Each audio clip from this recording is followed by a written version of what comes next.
calaamadahu ku faafo intaad fasirkooda raacdo dadkaygow feejignaada coronavirus ka feejignaada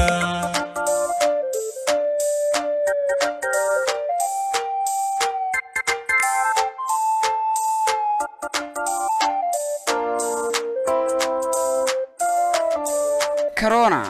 waa halis dunida soo wajahday waa caabuqa dhaliya cudurka lafta dhuunta gashay ku noqday guud ahaanba badqabkii dunida ee COVID-19 waxa uu ku faafaa si fudud isagoo naftaada qalqiil gelin kara haddaadan kaga foojignaan sidii halis ay indhahaagu qabanayaan oo kale walow uu ilma aragta yahay hatixraacin soo jireenkii ummaddeena ee isgacanqaadka aan hagarta lahayn hana ku salaamin gacmaha hana siinin hab qof aad dariiqa ku kulanteen maxaa yeelay waa halis jirta oo ka mid ah siyaabaha lagu kala qaado caabuqan ilma aragtayga balse ku dheh assalaamu calaykum iyadaa kaaga filan salaan kulligeede waad awooddaa inaad gacmahaaga si joogta ugu dhaqdo saabuun iyo biyo ugu yaraan soconaya 20 ilbiriqsi balse waxaa ka horeysa inaad ku baraarugsan tahay faa'iidada gacmo dhaqashada ogowse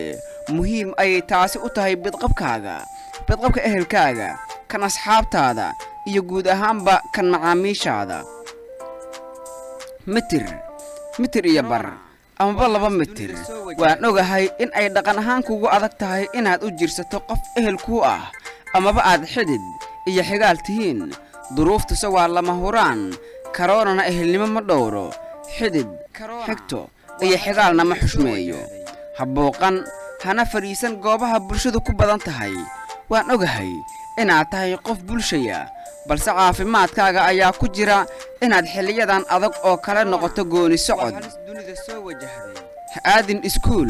hana aadin dugsiga amaba masaajidka yaan la aadin ma ahan in waxyeello loo geysanayo cibaadadaada balse waa duruuftana rabbi kuguma nacayay ogow oo in faafitaanka halista la yareeyo isaga iyo suubanaheenna ayaaba ina faraya xusulkaaga laabo amaba qabso mara yar kuna dabool afkaaga marka aad hindhisayso amaba qunfacayso maxaa yeelay waa macquul in dhibic yar oo candhuufa oo afkaaga ka soo duushaahi saamayso malaayiin xigaalkaaga ah inuu kugu dhaco corona ma ahan wax saamaynaya cirdigaaga iyo mansabkaaga ceeb ma ahan oo nasibnimadaada hoos uma dhigayo ee haddii aad iskaga shakiso la xiriir hay-adaha caafimaadka ee ku shaqada leh arrintan ogow in corona yahay cadowga ummadaada iyo guud ahaanba cadowga dadnimadaada balse aan ku siiyo xeelad aad kaga adkaan kartee kaga gaashaamo uun talooyinkii aan horay kuu siiyey